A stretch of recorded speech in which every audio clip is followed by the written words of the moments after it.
Real estate का game कितना बेहतरीन हो सकता है, मैं आपको एक स्टोरी से समझाता हूँ जो कि मेरी ही है।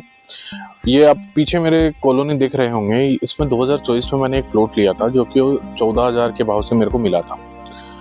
आज उसकी रेट है 26,000। ठीक है, अब मैंने लोन लेके ये प्रॉपर्टी ली, फिर उसके बाद में अब मेरे को सीन ये हो गया कि प्रॉपर्टी में जो लोन लिया था वो लोन तो रिकवर हो ही चुका है मेरा।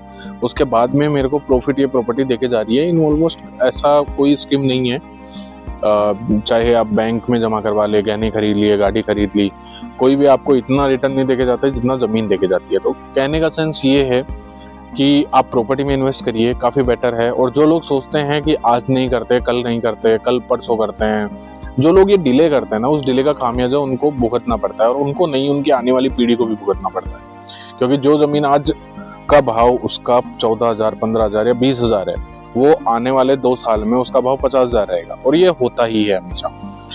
क्योंकि देखिए, रियल एस्टेट कॉन्फिडेंस का गेम नहीं है, वो डिले का पनिशमेंट है। अगर डिले कर दिया प्रॉपर्टी लेने में, वहां पर जो स्कीम है आप सोचते हैं बाद में लूंगा, तो अगर उस स्कीम की रेट बढ़ गई या फिर उस प्रॉपर्टी की रेट बढ़ गई तो आप बाद में वहां नहीं ले पाते हैं। आपको जाना कहाँ पड़ता है? दूर।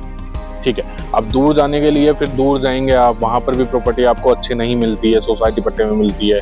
दूसरा गेम ये कि अगर प्रॉपर्टी आपने देख ली, आपको पसंद आ गई और आप ये सोच रहे हैं कि नहीं थोड़े दिन बाद में लेता हूं, तो वो प्रॉपर्टी आपका वेट नहीं करेगी और कभी नहीं करती है। रियल एस्टेट वेट किसी का भी नहीं करती है। दूसरा, ये फुली गेटेड सोसाइटी है। ठीक है, इसमें प्लॉट लेना, अगर आपका गेटेड सोसाइटी आपने सोच ही रखा है कि मेरे को इन्वेस्टमेंट करना है, मेरा फ्यूचर मेरे को बढ़िया बनाना है, तो उसके लिए आप गेटेड सोसाइटी दे सकते हैं, अप्रूव दे सकते हैं। उसके अलावा नॉर्मल चीज़ें लोग क्या सोच जाते हैं कि मैं यार प्रॉपर्टी ले रहा हूँ, इतना मैं लोन लूंगा वगैरह वगैरह। तो भाई साहब, बात ये है कि आपको अगर लोन भी आपने ले लिया, वो प्रॉपर्टी आपको रिकवर करके दे सकती है। लोन लेके आप गाड़ी भी तो लेते हैं, लोन लेके आप और भी तो काम कर रहे हैं ना सर। तो लोन एक बार प्रॉपर्टी में थोड़ा सा इन्वेस्ट करके देखिए सर, मजा आता है प्रॉपर्टी में। प्रॉपर्टी आपको बढ़िया देके जाती है। उल्टा जमीन कभी चोरी नहीं हो सकती, बाकी सारी चीजें चोरी हो जाती हैं।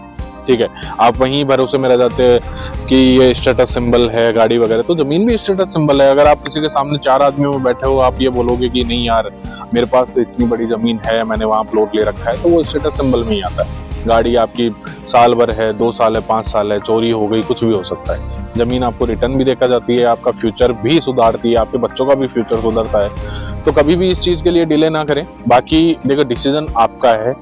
डिसीजन आप जितना जल्दी लेते हैं उतना जल्दी आपको प्रॉफिट होता है हर चीज में।